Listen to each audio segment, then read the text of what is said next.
So, einen wunderschönen guten Abend, liebe Coaches, zu unserer heutigen Klinik, die wir mit Coach Joe Salas haben. Coach Salas wird heute über Practice Planning sprechen. Wie gelingt es, die Air Raid Offense und Konzepte der Air Raid Offense in ein Training zu übermitteln.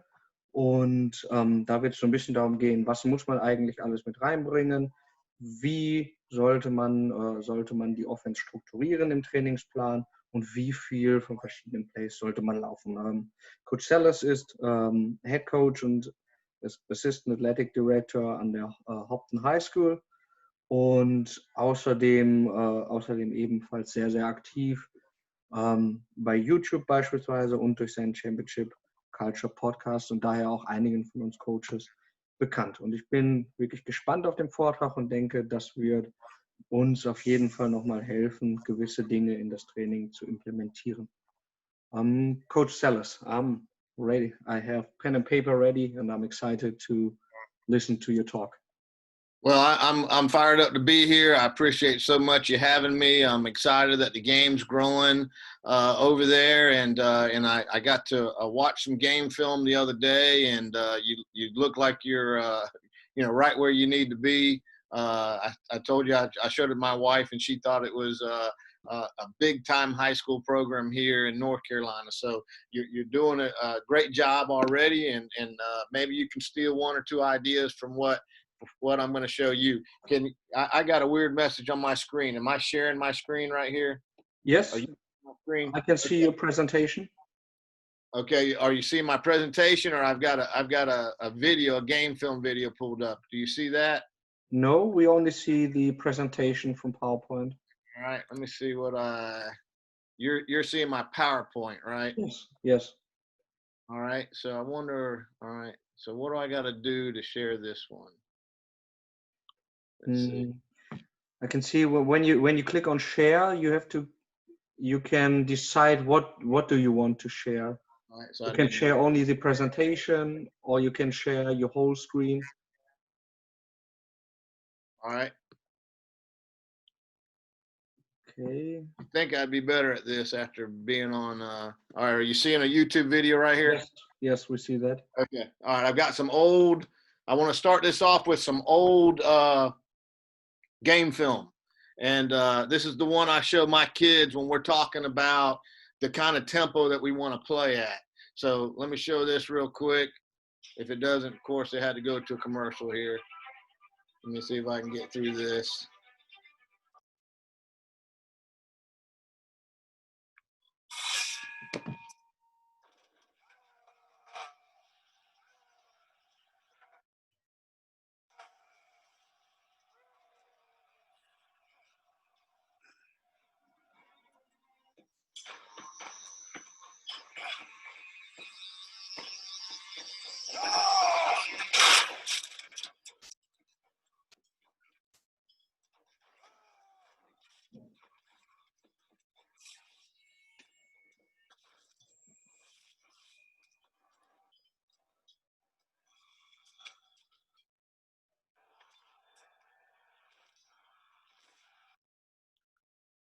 All right, so that's the when we're trying to get our kids to play fast, that's the video that we show to kind of introduce the idea.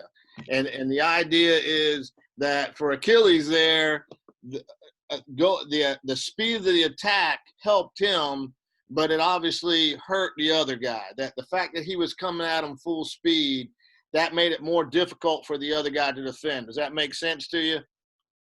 Yes, Coach.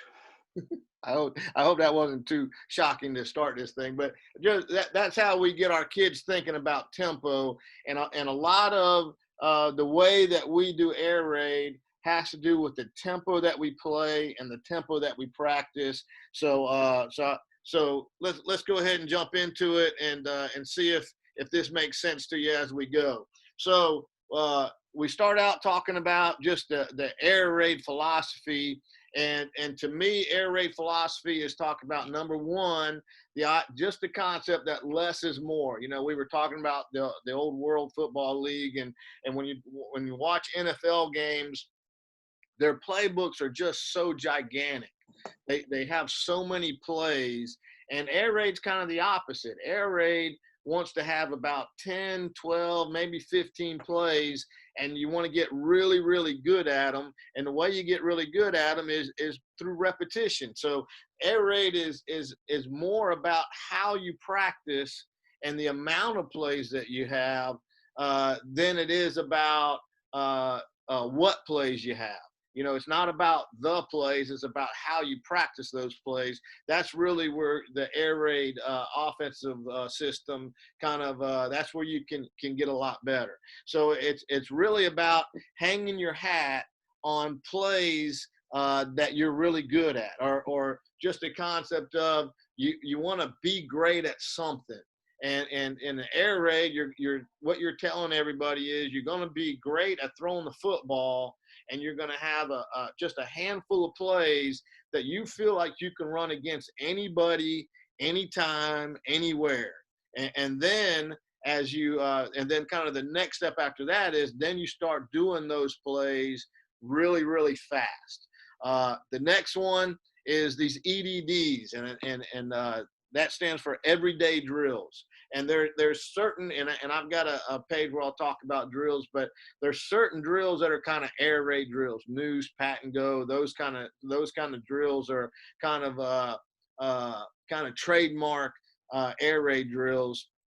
But just the concept of that we're going to have a handful of drills that really teach our system, and we're going to do them every single day. So the same drill every single day. And then it's up to the coaches, because that can obviously in 3 months, that can get kind of boring doing the same drill every single day in practice. So that's when the skill level and the ability of the coach to keep those drills fresh, to keep them, to keep the kids focused on daily improvement from those drills. You know, we talk about the 1% improvement every day, and just that idea just means that each day you don't have to get a lot better. You just got to get a little bit better every day.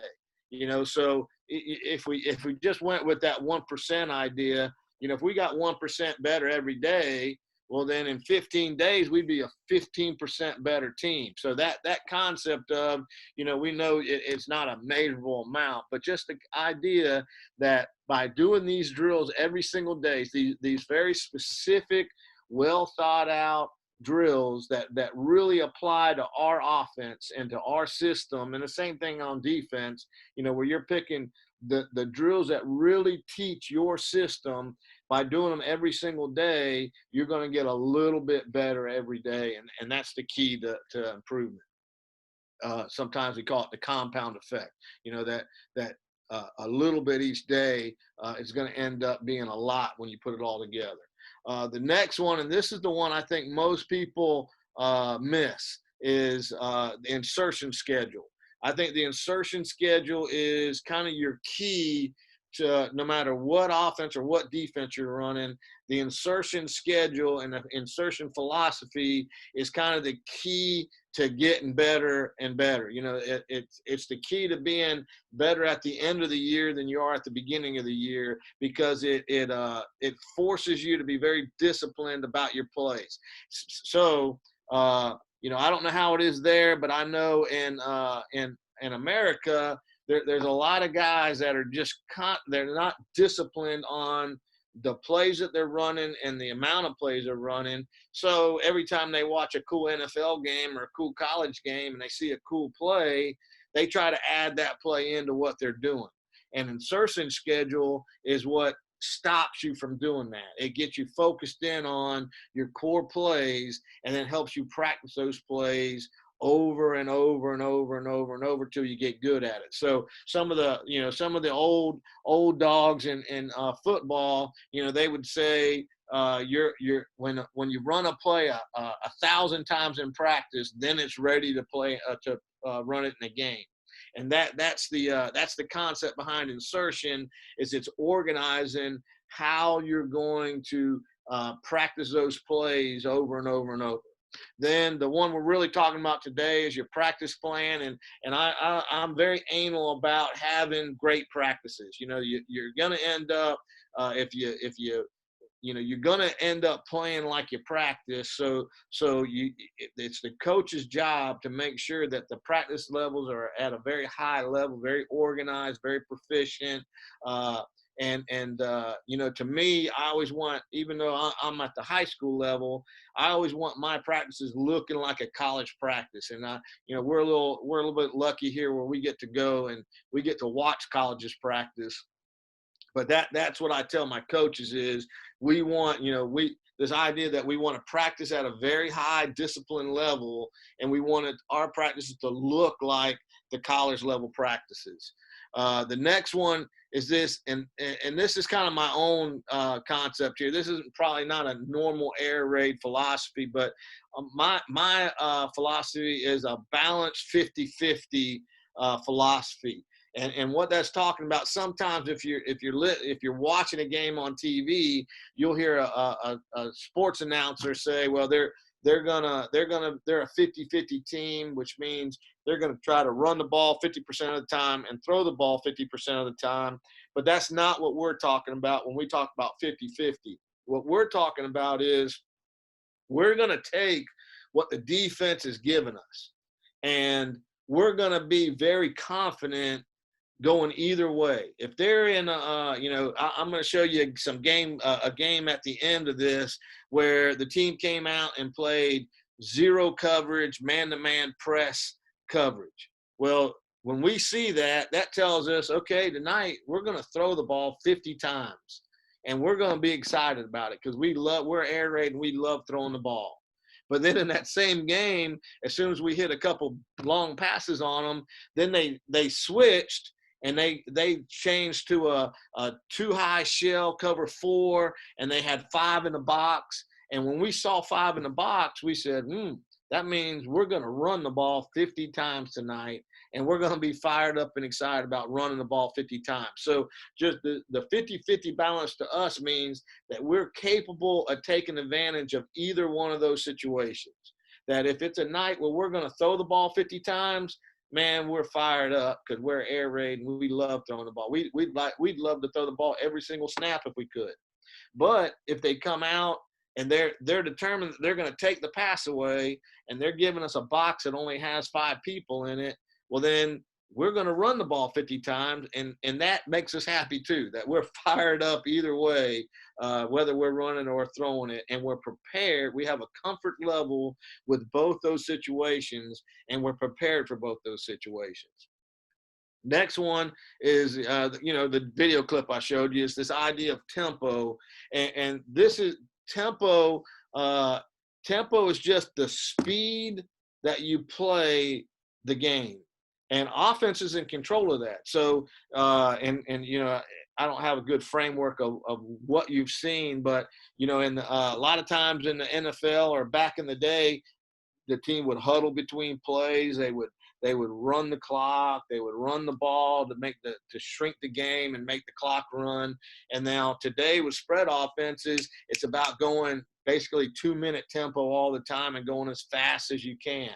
And I lean towards the go fast as you can philosophy, just because I think it gives us the ability to attack and to beat teams that are better than us. That if we're going slow and we're getting in the huddle and we're trying to to run the ball just because we're big and we want to run the ball, we can beat teams that we're better than. But to me, if we're going to win a championship, that's going to come down to one. We play Friday nights here. I don't know the night you guys play, but there's going to come a Friday night where we're playing a team and they are physically better than us. Their linemen are bigger than our linemen. Their DBs are faster than our receivers. And so what are we going to do in order to beat that team? Because in order to win a championship, we've got to beat a team that is actually better than us. And I think tempo is what gives us the best chance of doing that. That the ability to go super, super fast and to kind of wear them out physically and emotionally and test their cardio. That is our secret weapon, and that is the weapon that gives us a chance to beat a team that's actually better than us. And we call it, you saw the thing there with the sword, but what we call it is pulling a strong guy into the pool and pull him into the deep end and drowning him. Now, I know that sounds violent, but all I'm talking about is this. If I were to get into a wrestling match with a guy that's much bigger and stronger than me, out in the grass next to the pool, he's probably going to beat me. But if I can get him into the pool, those muscles, sometimes them big muscle guys don't swim so good. The muscles get heavy.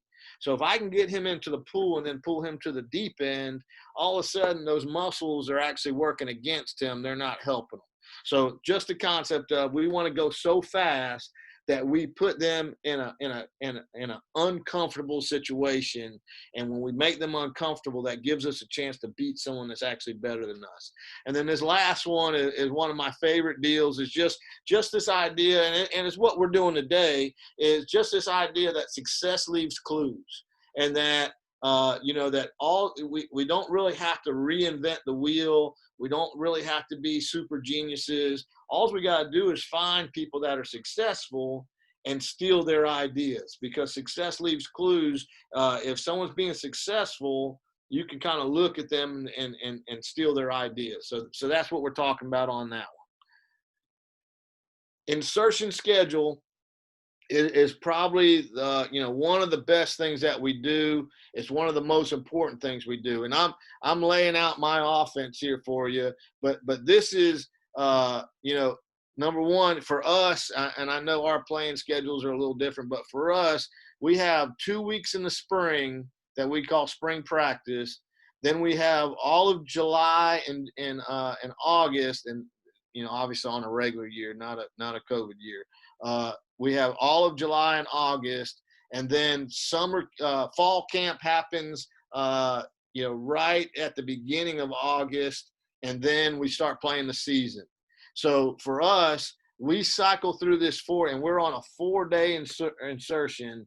We cycle through this 4-day insertion over and over and over and over. So the first time we run through these 4 days, we do everything out of a 2x2 formation. The second week, we run it out of a 3x1 formation. The third week, we add in all the tags that we're going to run, and then we repeat. So we'll repeat these 4 days over and over and over and over through spring, summer, and fall camp. And that's how we teach just a very limited number of plays, but we get the number of reps that we need to get good at them. So each one of these days has a run, it has a screen, it has a quick game, it has a 90, and it has an RPO. All right, I'm thinking all that terminology is normal to you guys. All right, so day one is kind of our best stuff. So our best run is counter. That's the run we run most of the time. Our best screen is called Larry and Roger. That's a spot screen, a right now screen. Our best quick game is what we call 7 and 9, which is a slant shoot combination. It's a mirrored route. 96 is a 4 verticals, and then salt is a little swing RPO that we run. Then day 2 is outside zone. The Tom and Jerry is our bubble screen. 11 and 10 is our stick route. 90 is our shallow route. And then Pepper is just this swing RPO, just going the other direction. Our third day, we run power or power O, you might hear it called. Then we call Lucy Rose as our tunnel screen. 1 and 2, which is a vert out combination. 95, which is a big air raid call. That's Y cross. And then lightning is our RPO. And that is when we're running counter into the line and reading the backside backer and deciding whether we're going to hand it off or throw the slant behind them. And then day 4 is inside zone. Lita Rita is like a traditional running back screen. 3 and 4 is our snag route quick game. 92, that's the famous mesh play out of air raid. And then thunder is just the opposite side. So lightning is the RPO to the left, thunder is the RPO to the right. So that's our 4-day insertion. And we're just gonna run when we get to team periods. Obviously, we'll have drill periods, but when we get to team periods, these are the plays that we teach each day. So day one, we'll teach our counter, our quick screen, our slant shoot, our four verts, and our salt RPO. And then on the 5th day, we'll go back to day one. So we just cycle through those 4 days. Each day, that's kind of our lesson plan, what we're teaching those 4 days. And then when we get to day 5, we start back at day one and start teaching again. But the second week, it'll be from 3x1. I hope that makes sense to everybody. And I really,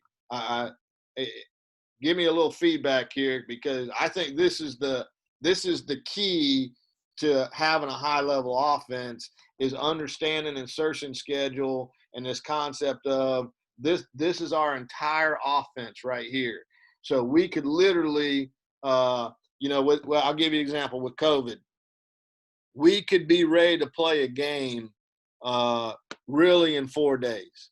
In 4 days, because we've got history running this offense, in 4 days, on the 5th day, we could play a game because we would have our entire offense installed. Does that make sense? Now, obviously, it wouldn't be as good as if we had 4 weeks, because if we had 4 weeks, we would have cycled through this thing 5 different times. So it's just the organized way for us to get the reps we need to get. Someone give me feedback there. Do you understand that? Is that a normal concept over there?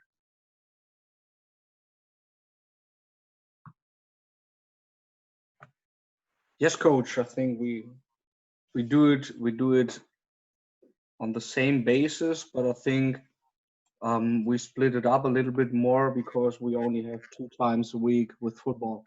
When you have your spring camp, you have your guys together, right? For 1 week. 2 weeks. Yeah, we have 2 weeks worth in a Okay. row. So 10 days. We have 10 days in the spring.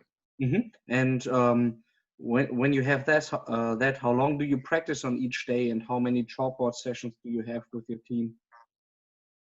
We have 1 practice a day. Nowadays in America, everyone's just got 1 practice a day. So those 2-a-days and 3-a-days, those are gone now. Okay. But so we would have 10 practices. So we would get through this insertion 2.5 times during spring ball, and then we would start back over in the summer. So anyway, I just wanted to make sure that concept, because I think this is the key to having a high level offense, is zeroing in on the plays that you're going to run, and then putting them in an installation schedule and just rolling through that installation schedule over and over and over and over again. Could you do more per day? Yeah, you could. If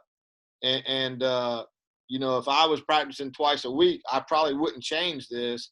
I would just get through the day 1 and day 2, and then the next week I would do day 3 and day 4, and then I would still roll it that way.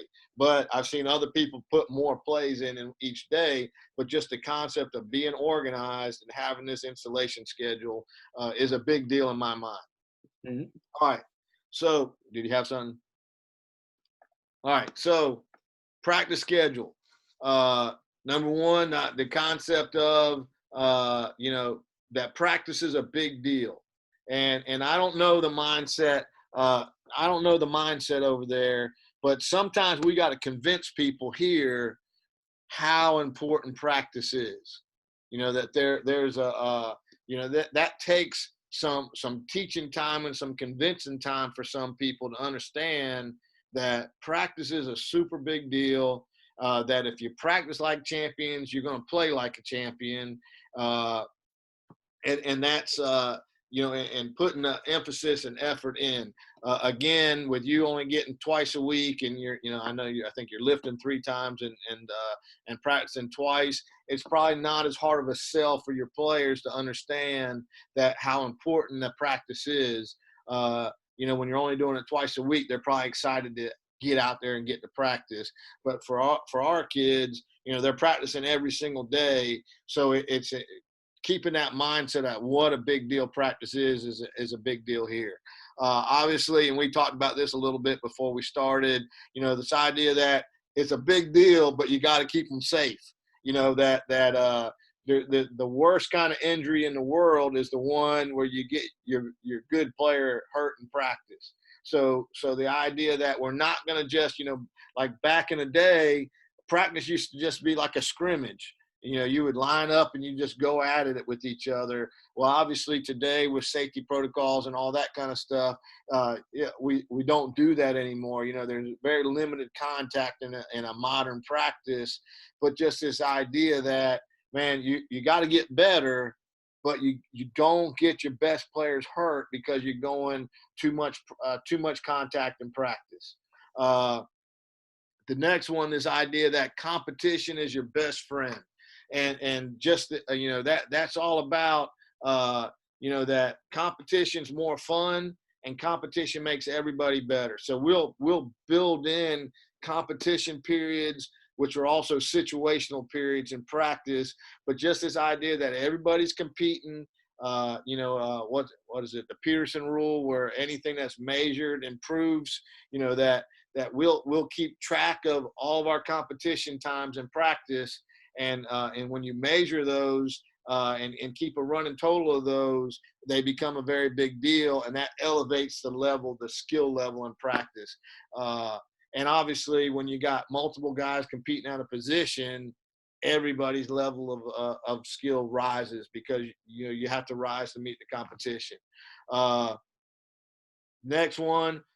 Coach on the run. Again, we're not just a tempo team in terms of going fast on offense, but we're a tempo team in terms of we get a lot done in just a little bit of time. I think we're an hour and 45 minutes of practice, and we're getting a whole lot of stuff done during that hour and 45 minutes. So you can't huddle them up and have long sermons with them. You got to coach on the run, which means you got to have key terms that mean something to them. So for us, if a receiver drops a ball, we're going to say eyeball the catch, eyeball the tuck. That's a very short term that tells them that they got to noose the ball, they got to watch it into their hands, and then they got to watch it into the tuck. That one little term means a whole lot to the receivers. So you got to have terms like that. Next one is just the idea of high tempo practice is that we want to get a lot of stuff done in a little bit of time. And I don't know the attitude there, but here high school kids, man, the attention span is not very long. So you gotta we want to get into practice, have a great practice, and get out of practice where they're still excited about practice. What we don't want is a 2.5, 3 hour practice where everyone is wishing practice was over already. So just the high tempo allows us to squeeze more into a little bit of time. And then this idea that practice should be harder than the game, especially in terms of tempo, that we can go so fast in practice that by the time we get to the game, it feels to us like we're going slow because we're having to wait for the referee to set the ball and blow the whistle and all that kind of stuff. So it actually feels slow to us. But on the other side, the other team who's not used to tempo, they're dragging their tails and they're wanting water and they're faking injuries to slow us down. They're doing all that stuff because they're not used to going so fast. So again, that feels like a weapon to us, a competitive advantage. All right, key drills, and I didn't put video to this just because most of this stuff, it's a simple YouTube search away if you're not familiar with one of them. All right, so all you got to do is type in like air raid routes on air. If you type that into YouTube, it's going to pull up a bunch of videos. So Again, terminology, I'm not 100% sure where you guys are at on the terminology, but these are the key drills to us, and these would be everyday drills to us. You know, if you're wanting to have an air raid offense that plays at a high level, these are drills that have to happen every single day. So the first one is our noose drill. Again, you know, to picture it, just go to YouTube and type in air raid noose drill and you'll get it. But noose drill and pat and go are they're quarterback and receiver drills that we do every day religiously. In pads, out of pads, we're going to do noose drill and we're going to do pat and go because we want our guys catching, you know, over about 100, 150 balls a day in practice in order to be, you know, high level during the game. Routes on air is a quarterback receiver drill where that's where we start teaching the routes, and we put cones out to simulate the defense, and then we run the plays on air or on cones versus that defense that we're going to be seeing. The ladder drill, again, you know, just all you got to do is type these into YouTube and you'll pull up video. Ladder drills are O-line drills, and they are they're a drill, a footwork drill, and it's almost like that's their warm-up drills to go through ladders is how O-line warms up. The bag drills, this is an O-line drill where we're practicing our run game, and we just have guys holding the big dummies, the big shields, so that we're practicing our runs versus different looks. You know, we can set those guys up in any defensive look, and then we're running full speed on the bags, but no one's getting hurt because we're hitting bags instead of people. But it allows us to get muscle memory right, but not get anyone hurt. Then we moved to pass pro. That's one-on-one pass pro, and that's where we're setting an offensive line up, and we got defensive line going against them, and they go one at a time versus each other, and we film that period, and that is where you know, most of our improvement comes on pass protection, comes through that one-on-one pass pro drill, and that's one of those deals where it's a 10-minute period. It happens every single day, and our O-line get a lot better as the season goes on because they're doing that pass pro drill every single day. Skelly or 7-on-7, I don't know what you guys call it, but that's a competition period between our offense and our defense. It's just tag. They're not hitting each other, but we're running our offensive plays versus the linebackers and the DBs, and they're running their defensive look. So it's a competitive period. It's a high rep period, but it's an improvement period for both sides of the ball, and it's very competitive. And then at the end, and I've got another slide on this competition period, but we finish every practice with a competition period, and we operate off of a menu of situational things that can happen in a game. So just the idea of, you know, football is a situational game. There's 3rd and 10, there's 4th and 1, there's 2-point plays, there's overtime situation, there's bandit situations, which to us means 2-minute drives, you know, where you're behind and you got to drive the field and score to win. Those are all situational periods or situations that we can practice in practice. And the way we do that to try to make it feel more like a game is we make it very competition oriented between our offense and our defense to try to increase the stress level and really make it more game like. We want those to be as game like as possible, because if our kids are hitting these game situations, these high stress situations in practice, well, then when they hit them in the game, they're going to be more comfortable and more confident because they've already practiced those situations. So that's the concept behind that. But that we end every practice with a competition period, and I'll explain those periods here in a minute.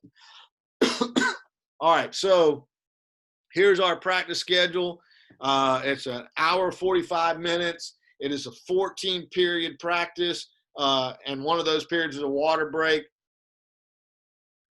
But that's not the only water they get. You know, we have water available all the time with squeeze bottles, but we we stop practice for 5 minutes, and everything in practice stops, and we get water right there in the middle. So the first 2 periods, and all these periods, 14 periods, some are 5-minute periods, some are 10-minute periods, but they're all it's a 14 period practice. The first 2 periods are special teams. So period 1 is the special forces. And look, again, I didn't put video on this, but I've got a lot of videos on this. So if you go to my channel, Coach Joe Salas, on my YouTube channel, there's videos on almost all these periods, especially the special forces period, because I think it's a really a dynamic period. But it's a 5-minute period where we're practicing individual skills for special teams. So we'll have a kickoff, a guy kicking off. We'll have a line of kick returners. We'll have snappers and punters punting the ball. We'll have punt returners.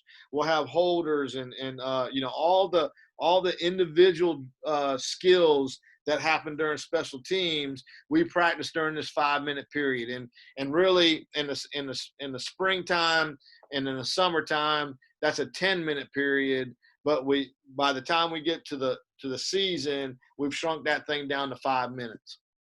Then this period 2 is what we call unit, and that's where we're actually practicing our different special teams. Like one day it'll be kickoff team and kick return team, and one day it'll be punt team and punt block team, and another day it'll be field goal and field goal block. So that's when we're actually practicing the actual special teams units during that time. So that's the first 15 minutes of practice is all special teams.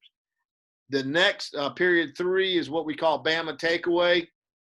And we're like you guys, we're a 2-platoon team. So we got guys who just play offense and guys who just play defense. And then most everybody plays special teams. But during this period, even if it's our quarterback, everybody during this 10-minute period, everybody practices or learns how to tackle. This is a 10-minute where we're gonna do form tackling and tackling drills, and then we're also gonna do takeaway drills. So we're gonna teach them how to scoop and score on a fumble. We're gonna teach them how to strip a ball out and cause a fumble. We're gonna do tip drill. We're gonna do all those basic fundamental drills. We're gonna do those during that 10-minute period, and that's everybody, even quarterbacks who are never going to play on defense. They're still going to learn how to tackle because that's fundamental to the game. Then period 4 is we call fundo, and that is a 5-minute individual period where we're really fine-tuning and working very detailed drills. So for us on offense, that would be where our receivers are working release drills. They're working stock block drills. Our quarterbacks are working their right knee drills, and there a couple little throwing drills that they work. That's when that happens during that 5-minute period. Period 5 is when we call position, and that's when every position goes to their position coach, and they're working their EDD drills during that time. So on offense, this would be when we were doing noose and pat and go for quarterbacks and receivers and running backs. Offensive line would be down, and they would be working their drills. Really, offensive line would have 25 minutes during this time to work through all their drills that they do. Period 6 is routes on air. That's the one I described before, where we put cones out to simulate the defense, and we're practicing our routes versus that defense, basically on air, but to have landmarks with the cones out there. And at the same time, I don't know if there's any defensive guys in here, but when offense is doing routes on air, defense is running their pursuit drill, where they're practicing running the right angles and pursuing to the football. Period 7 is we're working screen periods, and we'll work just a screen a day, or sometimes we'll combine our slow screens and our fast screens. But we'll that's 5 minutes every day that we're working nothing but screens. Sometimes on air, sometimes on cones, sometimes with scout guys in there. Sometimes we'll have the defense in there, and they'll be working on stopping screens. But that's 5 minutes every day, focus only on the screens. Then everything stops and we have a 5-minute water break. And when we come out of that water break, now most of these periods that are left are very competitive periods. It doesn't mean, we quick whistle. We don't take people to the ground. It's like full speed thud, because we're, like we said, we don't want to get anyone hurt. But it's up tempo, and everyone's getting there. What I call here in North Carolina, that's when we're getting our pee hot. Is that when we're getting after it, we're being very competitive, and we're really battling to win. All right, so period 9 is what we call Skelly. That's the 7-on-7 period, is on one end of the field, and that's our offense and our defense going at it. It's just tag, but it's competitive. We're trying to win. They're trying to win. On the other side of the field, that's when we're doing that one-on-one pass pro drill. So you have the O-line and the D-line going after it, and they're going one at a time, and they're doing pass protection and pass rush. Then period 10 is a 5-minute period where the D-line and the linebackers are practicing blitzes, and then on the other side of the field, quarterbacks, receivers, and DBs are practicing one-on-one passes. So there'll be a quarterback, there'll be a wide receiver, there'll be a cornerback, and that cornerback and that receiver, it's just them. The receiver runs a route, the cornerback's trying to stop him, the quarterback's trying to complete it. So that's a 5-minute period, very high paced, but it's very competitive, especially this one-on-one period. It's very competitive. People are trying to win and trying to beat the other person. Then we have a 5-minute, and it's only 5 minutes, but we go inside run, and that varies a little bit. During spring and summer, it's basically it's our offense versus our defense. But then once the season gets there, that'll vary back and forth. So the defense might give us a look.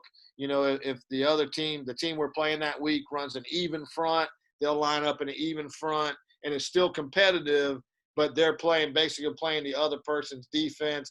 And then the same, they'll give us a couple cards, of the opponent's, favorite run, and we'll run that the bad guy's favorite run at them and let them see it full speed also. So once the season starts, we help each other during that period, but it's still a very competitive period.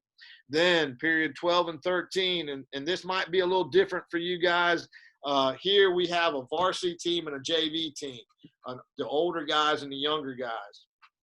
The older guys play on Friday night. The younger guys play on Thursday night.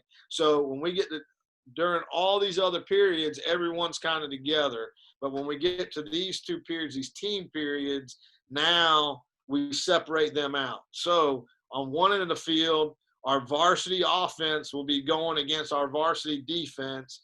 And then on the other side of the field, our JV defense will be going against our JV offense. And team period means this, and I don't know where you guys are on this, but team period for us means when we're on varsity offense, the varsity defense is lined up and they're pretending they're the opponent. They're pretending that they're the team we're going to play. And then vice versa. When it's team D, when it's varsity D, the varsity O, we line up and we run the plays of the opponent, and that's a 10-minute period. So for 10 minutes, our defense will pretend like it's the opponent, and we'll run our plays that we're going to run on Friday night. We'll run those against that team. And then when it's switched, when we go to team D, now the varsity offense will line up and run the plays of the opponent for 10 minutes, and our defense will play against them, getting ready to stop them. So those are super important periods. Now those they're not competitive periods. Those are almost teaching periods. Usually it's a little more fiery for the defense. The defense wants us, the offense, to really bring it and run those plays full speed. But when we're on offense, it's not competitive at all. We just want them to line up the same way that the opponent's going to line up. And we tell them take 3 hard steps and then get lined up again, because we're going so fast that it's hard for them to get lined up. So varsity O is not very competitive. When it's varsity D, it's more competitive, but we're running the bad guys' plays. We're not running our plays. We're trying to look exactly like the opponent's going to look. It's rehearsal for the game. And then this last period, period 14, it's only a 5-minute period, but that's a competition period, and that is best on best, and that is super fiery competition. Again, it's full speed thud. We don't take them to the ground, but we are trying to win, and the defense is trying to win, and we're putting them in these different situations that they're going to see during the season in the game. So here is the competition menu. So each day it'll be a different one of these, although this last one, the bandit period, we run that one more than these other ones. But each of these are different situations that a team is going to see. So we'll run a goal line period where we get 3 plays from the 5 going in. So we're in our goal line offense, and the defense is in their goal line defense, and we're competing for 3 plays. And you'll find out almost all of these, we do them 3 times so that we clearly, there's a clear winner and a clear loser, and we track that. And that's like a point of pride that we want to know, did offense win 3 times this week, or did defense win twice and offense win once? We keep up with who's winning, who's losing these periods, and that elevates the pressure, and it elevates the play during those periods. So another one is 3rd and 10. So we'll line up in the middle of the field, 3rd and 10, and we'll get 3 different 3rds and 10s, and our defense will do the things that they like to do on 3rd and 10, and we'll run the plays we like to run on 3rd and 10. Then another day we'll do 2-point plays. So here, a 2-point play is from the 3-yard line. So we'll run 3 of those in a row so that there's a clear winner and a loser. Another day we'll run an overtime period. And in North Carolina, our overtime period is 4 plays from the 10-yard line. So that's a very scriptable period, and it's a very it's easy to practice that situation. So we'll line up and go overtime and run 4 plays from the 10, and we're trying our best to score, and they're trying their best to stop us from scoring. We'll do these next 3. We can do these multiple ways. We can go 3rd and 3 times. We can go 4th and 1 3 times. We can go 4th and 5 3 times, or sometimes we'll go one of each. We'll go 3rd and 3, then we'll go 4th and 1, then we'll go 4th and 5. But there's always going to be 3 of them so that there's a winner and a loser. But those are just different high-pressure situations that our team is going to see during the game and during the season. So we want to practice those. And then the biggest one of all is this bandit period. And that is a 2-minute drive, and we don't do it 2 minutes. We do 42 seconds. So here's how we do this thing. The first time we run it, we'll put the ball at the 50-yard line, and we'll get the clock out, and we'll say, all right, offense has 42 seconds to score, and we'll always change the situation. Sometimes they got to get down and kick a field goal. Sometimes they got to score. Sometimes they got to score a touchdown and get the 2-point in order to win. So with the clock running, there's a lot of pressure, and we're working on the details of the game. Like, here's a detail for you during 2-minute drive.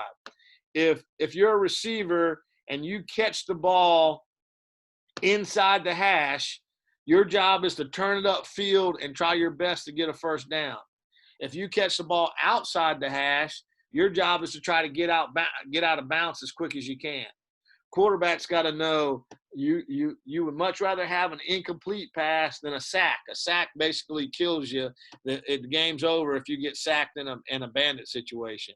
So that'll be a time when you would get rid of that ball at all costs, and obviously try to get rid of it without getting a penalty.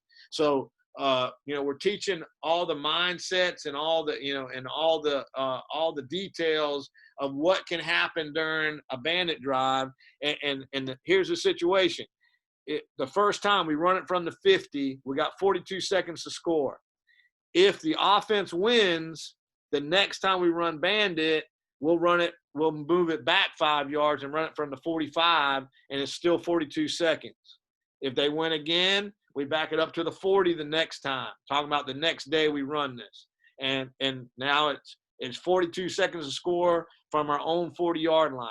If the defense wins, we move it closer 5 yards. So on that first day, if the defense wins, then the next time we run the drill, we're starting on their 45-yard line, and we still got 42 seconds to score.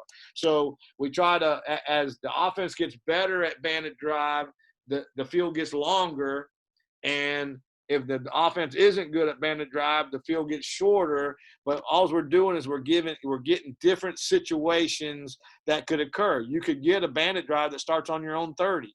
You could get a bandit drive that starts on your 1 yard line. So there's all different kinds of factors that factor into a 2-minute drive. But just this idea that, at least once a week, our kids are going to practice on both sides. They're going to practice what it feels like to have that pressure situation where they got 42 seconds and they got to score a dang touchdown, or drive it down and clock it and kick a field goal. They're gonna feel that pressure and have to operate under that pressure, so that when it happens in a real game, and it happened to us this year in a real game, and our kids did it. Our kids, we had a real game. We had to drive it down the field, score a touchdown, and get the 2-point conversion to win the game. And our kids did it no problem because they had done it probably 10, 15 times during the season. That was the last regular, think about this, that was the last regular season game of the year, and we finally hit a bandit drive in a real game. And our kids did it perfect, probably because they had done it 10 or 15 times during practice that year, so they knew what it felt like to be in that situation, and they were able to function in that pressurized situation and win a huge game. It was against our second biggest rival at their place on the last regular season game of the year, and we really had to have that game to make the playoffs. So we made the playoffs because our kids were ready for that situation. So that's the idea behind the competition periods, and we're mixing competition and situations so that the kids are ready for those situations when they hit the real game. So I wanted to, let's get rid of Achilles there. And I wanted to, first, before I show you game film, are there any questions about what I showed you so far? I know I was talking fast and moving fast. Any questions? Yes, Coach, we have got 2. All right. The first one is about your drills. Do you got a drill book on your hand that you hand out when the season starts, or you give your coach, or you give, I think, coaches or players the drills before every practice? And we do not give out a drill book, and we do not give out a playbook.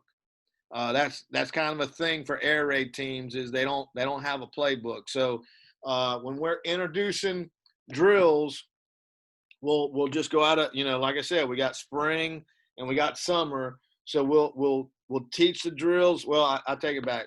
What we do is each position coach puts together a PowerPoint with his drills on it. So they'll see it in a meeting first. Then we'll go out to the field and we'll go very slow pace while we're introducing the drills. And then, once they're introduced, since we're doing the same drills over and over and over again, they'll get better and better at them as they get the reps. And then offensively, when we're talking about noose drill and pat and go, then we start putting competition into it.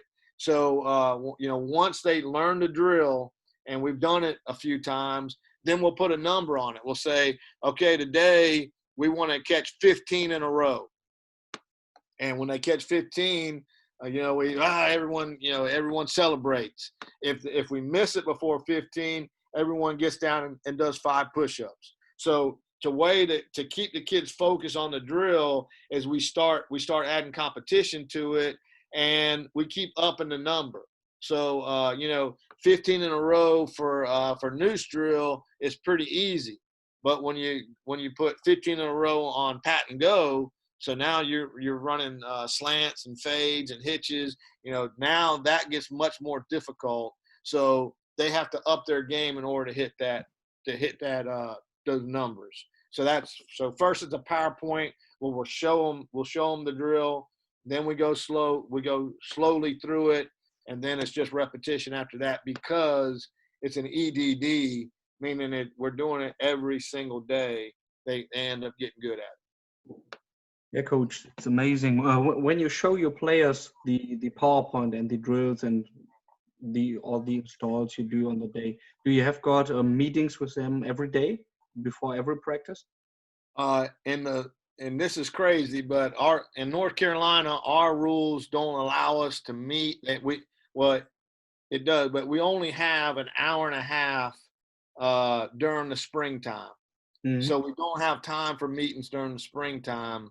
But during the summertime, we have a meeting every single day and then practice. So they're getting to see it. We're meeting and then practicing right after, and then lifting weights. So we kind of combine a lot of stuff that you guys are doing, but it's because in our facility, our weight room is 10 steps from our practice field, so we can do both in the same day.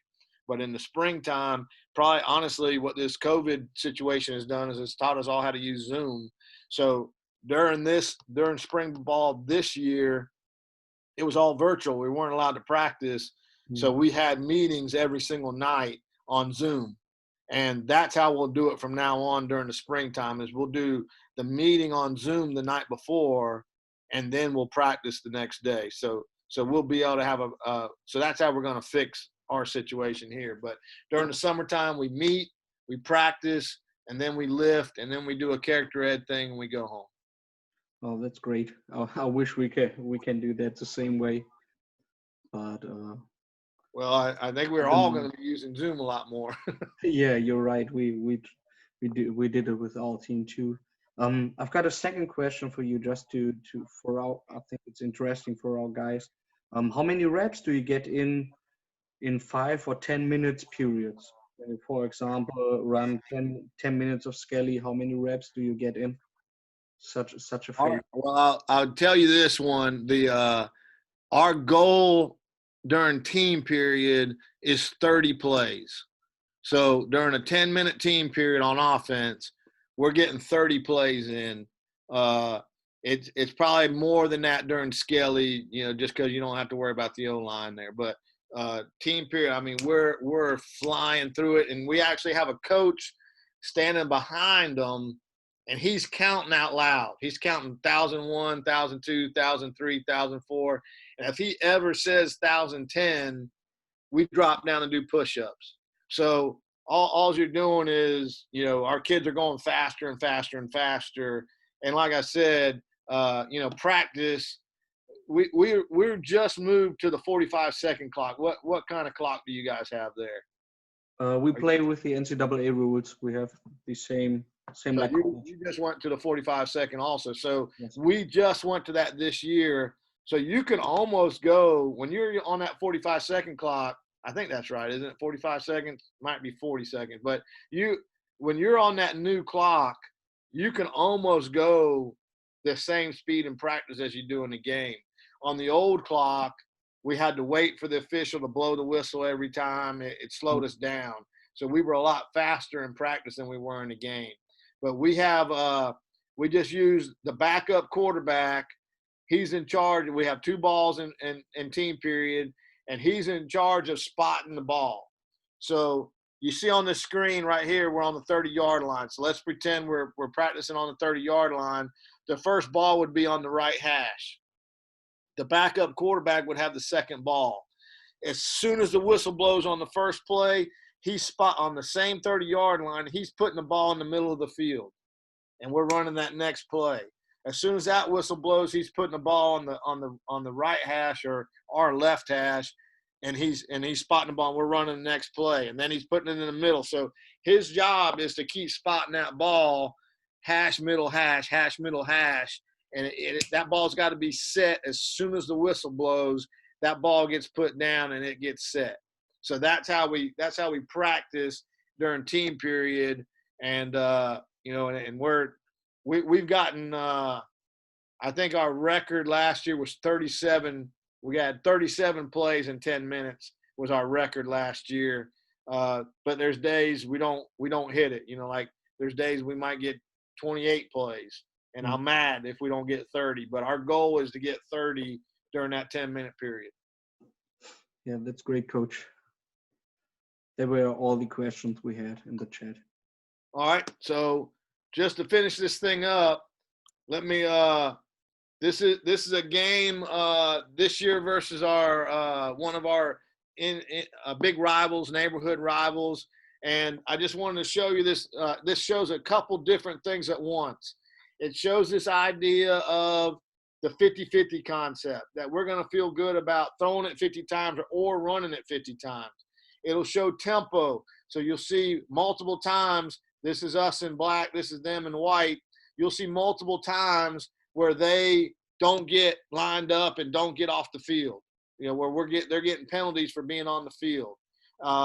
And then you'll see the concept of, if you have the ability to throw the ball and run the ball, you take advantage of no matter what they're doing. So this is the first play of the game. And we kind of knew that they were and this is that idea between tempo and being able to throw the ball. You can beat teams that are better than you. This team is much more athletic than we are. All right. They are physically a better team than we are, but we knew they were going to line up and play man against us, and we were ready to take advantage of it. So for air raid people, this first play, I think this is called slot 95. 95 is the Y cross play. All right. So here it is, man coverage, first play of the game. And we hit the post on 95. So that's how we started, but it's because we knew they were going to play man. All right. Then this is the second series of the game, where they're still trying to play man on us. So because they're playing man, we screw around with this alignment, and this is called 96, and we just put corner on it. So 96 corner. So instead of him running a vertical route, he's going to run a corner route.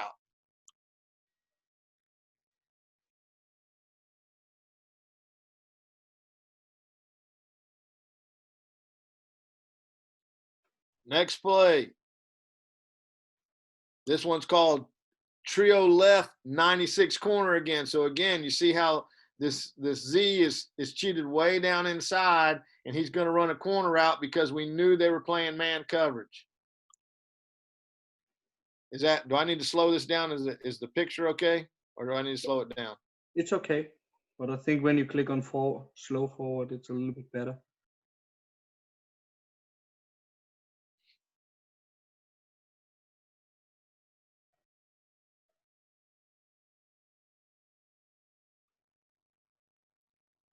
All right, so that's the first three plays of the game were big pass plays. Now we're down, I don't know, about the 5-yard line.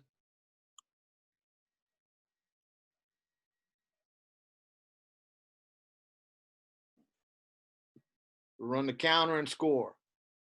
All right, so 2 series, two touchdowns. Now, look what's happened to the box. All right, so now they're afraid that we're going to throw bombs on them. So if you look at the box here, I'm counting a 5-man box. I'm not counting him in the box. All right, so now they're giving us a 5-man box. Well, what do we say? If we had a 5-man box, we'd run the ball 50 times.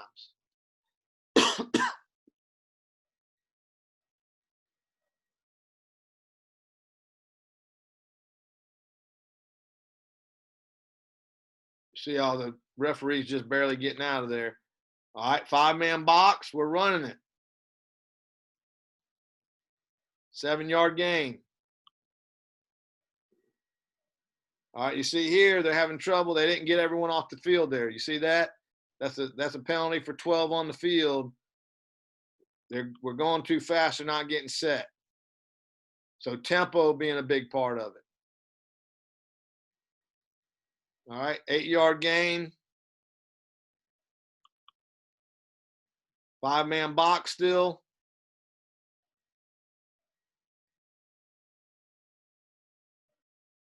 Ten-yard gain. They can't stop us because they don't have enough people inside the box.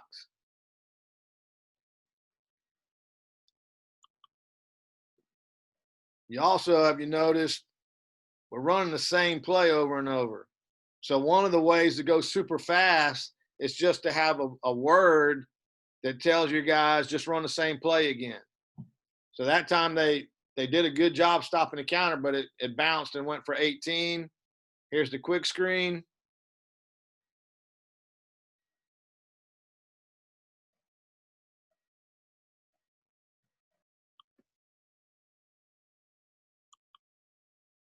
There's the quarterback counter.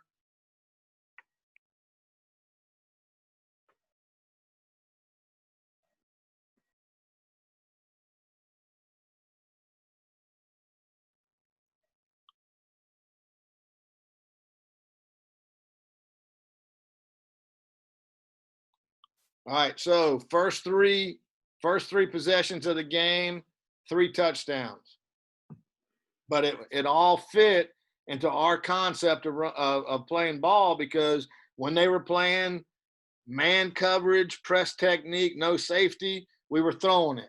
When they cleared the box and went 5 in the box, we're running it.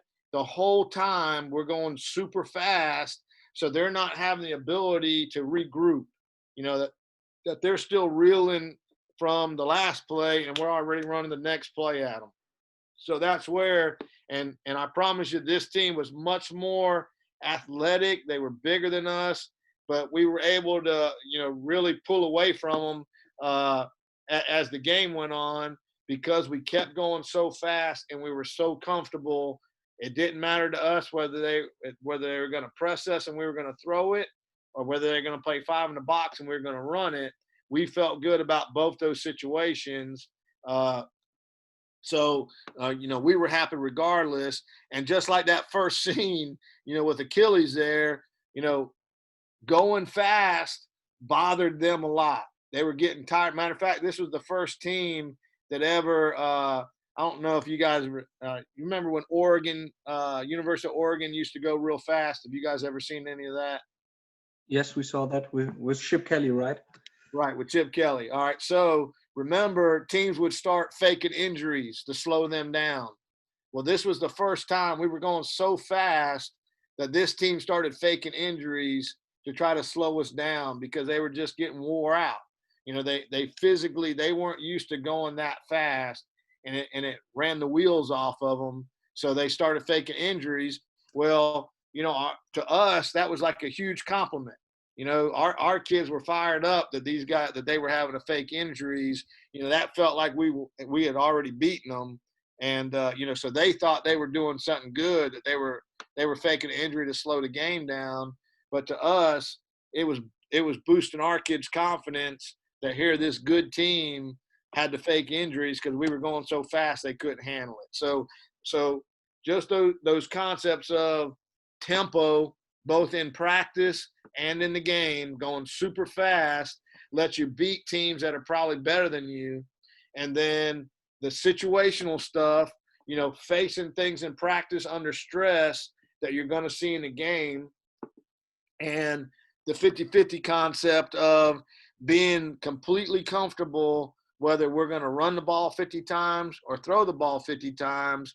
We feel good about both of them because of, and then the last concept was that insertion schedule. That because we've rolled through that insertion schedule so many times that our kids are confident in kind of both those worlds. Typically a team's either a passing team or a running team. Well, we feel like we can be both. And the main part of that is because that insertion schedule gives us the reps at all parts of our offense.